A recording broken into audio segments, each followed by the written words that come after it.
Então, crianças, gostaram da história? A gente tem muitas lições para tirar daí, né? Um versículo que me chamou a atenção é o versículo 9, que está aí no capítulo 24, que diz assim: Davi falando para Saul: Por que o rei dá atenção a pessoas que dizem que eu procuro fazer mal ao rei? E o que me chama a atenção é que Davi ele ficava sem entender por que Saul perseguia tanto, porque Saul tinha tanta inveja dele, né? Davi ele teve a oportunidade, se ele quisesse, de matar Saul, mas ele não fez. Não fez porque ele sabia que Saul era ungido do Senhor. E Davi era um homem que tinha o temor do Senhor, que ele amava a Deus, amava a palavra de Deus e tudo que ele havia aprendido. E Saul? Quem lembra o que era que tinha no coração de Saul, não é? A resposta que Davi tinha para essa pergunta era que o coração de Saul era cheio de inveja, de dor, de angústia, né? Saul tinha muita raiva no coração. E Saul, ele fazia tudo por conta própria. Como a gente viu no capítulo anterior, que a tia Kátia falou sobre a invasão da cidade de Keila, Davi era um homem que consultava a Deus em tudo que ele fosse fazer e Saul não. Saul fazia tudo por conta da sua própria vontade. E foi por isso que o Senhor o tirou como rei de Israel. E o que é que a gente aprende?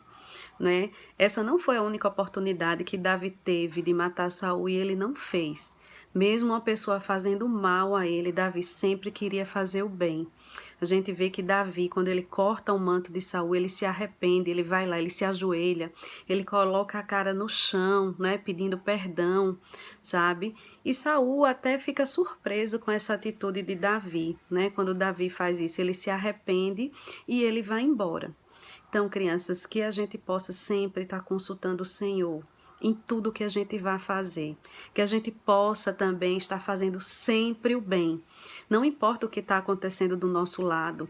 Não importa se alguém às vezes até fala grosso com a gente, ou faz uma maldade, ou faz alguma coisa que nos machuca. A gente sempre tem sempre que fazer o bem.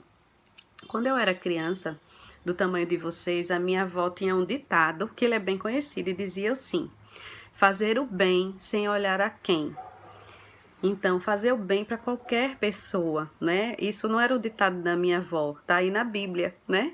E a gente deve fazer sempre o bem para as pessoas, porque é isso que o Senhor quer, né? Lembra do mandamento que também vocês estão estudando, que a gente deve amar o próximo como a nós mesmos. Então, a gente sempre quer o melhor para nós, né? A gente tem que querer o melhor também para os nossos irmãos. Tá bom? E aí o versículo que a tia quer que vocês gravem, que vocês anotem aí no caderninho, está lá em Gálatas, Gálatas capítulo 6, versículo 9, que diz assim: Não nos cansemos de fazer o bem. Essa é a parte A do versículo, tá bom? Então que essa palavra fique gravada no coração de vocês. Não nos cansemos de fazer o bem. A tia vai deixar um louvor e a minha oração é que vocês tenham uma semana abençoada, debaixo da graça de Deus. Um beijo no coração de vocês.